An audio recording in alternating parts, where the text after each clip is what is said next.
I wanted to tell him no. I wanted him out of our road. My voice still carried Confluentius' confession, and the village had not stopped listening. My mother understood before me. A danger kept before our eyes was better than a danger driven into shadow. We did not accept him. We kept him visible. If he followed us, we could see his hands. If he vanished, we would no longer know where to search for the next night. The Dracar did not look at me the way the others had looked before. Not with easy hatred or with fear already sure. There was distrust in him, yes. He had just come close to death. But something else remained in his eyes, something cautious and almost gentle in breath. Often that we speak elsewhere, away from stares and clenched teeth. He watched me a few seconds too long. I thought I knew that look beneath, the one they place upon a creature whose body will not match the rules. Then he lowered his eyes and accepted what I asked him to. The village around us still held by planks and wind, closed doors, empty windows, voices folded back within. He gave me his name, Agner. Simply. I expected the usual question. My hair, my eyes, my blood, this mixture no one knows how to read, without first looking for a threat in it. But he did not begin with that.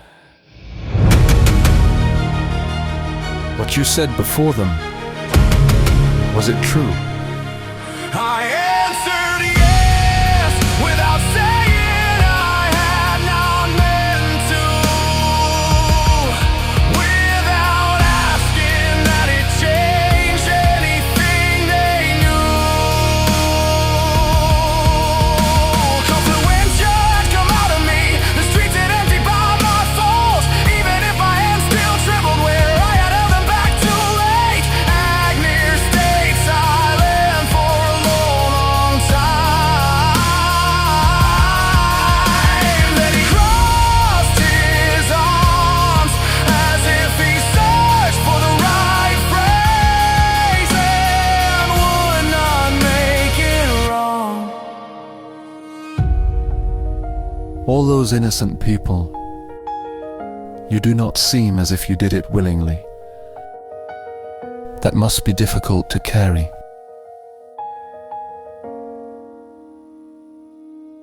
I did not know how to answer at once. It was not forgiveness or accusation.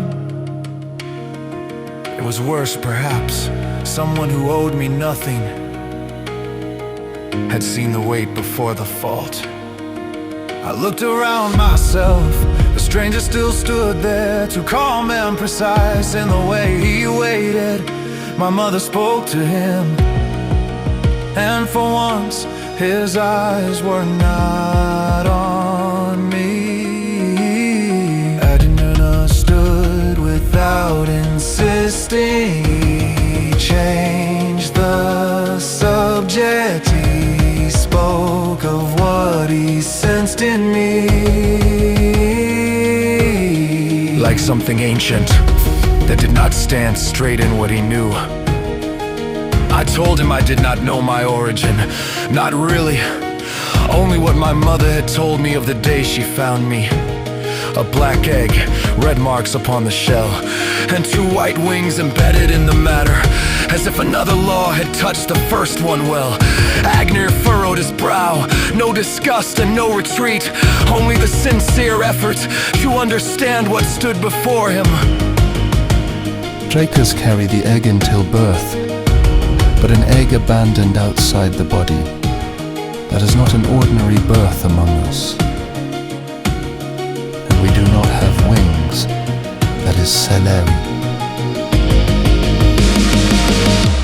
He told me Draco magic and celery magic were not meant to hold together, not like this, not in one being. He said it without hardness, and perhaps that was what troubled me. Others had made my body an accusation. He made it into a question. He looked at me again. This time I clenched my teeth and I spoke before my patience cooled. No words beneath.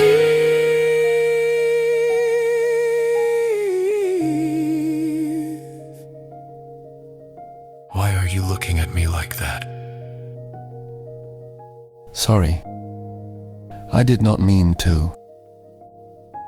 It is only that you seem familiar to me, and I do not know why. I asked if it was my Draco blood. He answered that it might be so. Then he shook his head as if that answer was not enough to know. He did not pretend to know. He did not sell certainty. That alone made him more credible than all who named my night before me.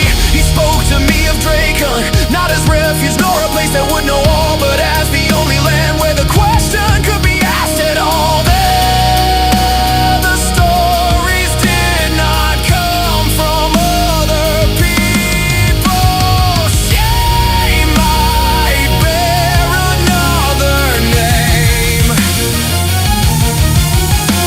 The lands themselves still carried what war had left inside the fray.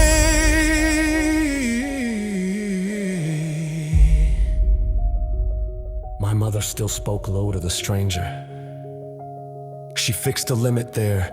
He accepted without arguing, because an answer under frame was better than complete refusal. He turned toward me.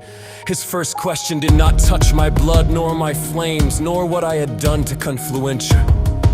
It searched for origin, the first form, the first fact. I let him finish.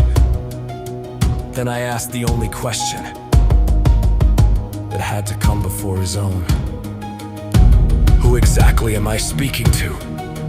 Random. My identity does not alter the question. He said it without hardness, but his calm was too straight. His gaze never fled, his voice never shook, as if behind his words some part of him had been stored too far to answer anymore.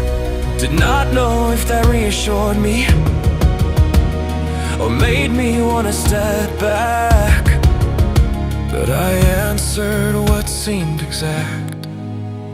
My origin is something I am still searching for. He remained still, no surprise on his face. Only that quiet precision, as if ignorance itself had just entered his calculation.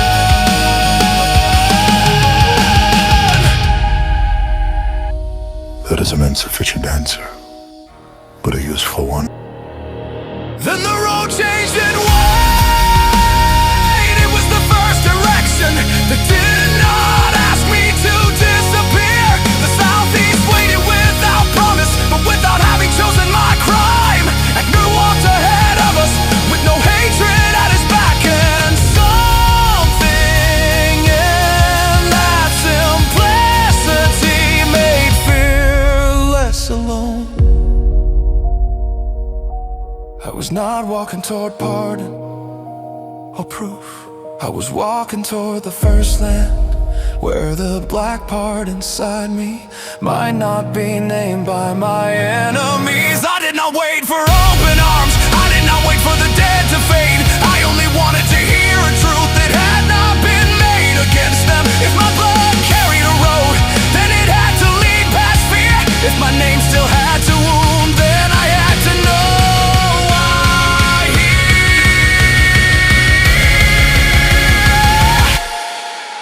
We left With too many eyes at our backs, Agner kept silent for a while, then walked as if he knew the dust. Reinhardt followed. His steps did not need threat. They were there, simply like a question we had not invited yet. I did not look back. The road descended toward Dracon, toward the lands the world accused when it no longer knew what to fear.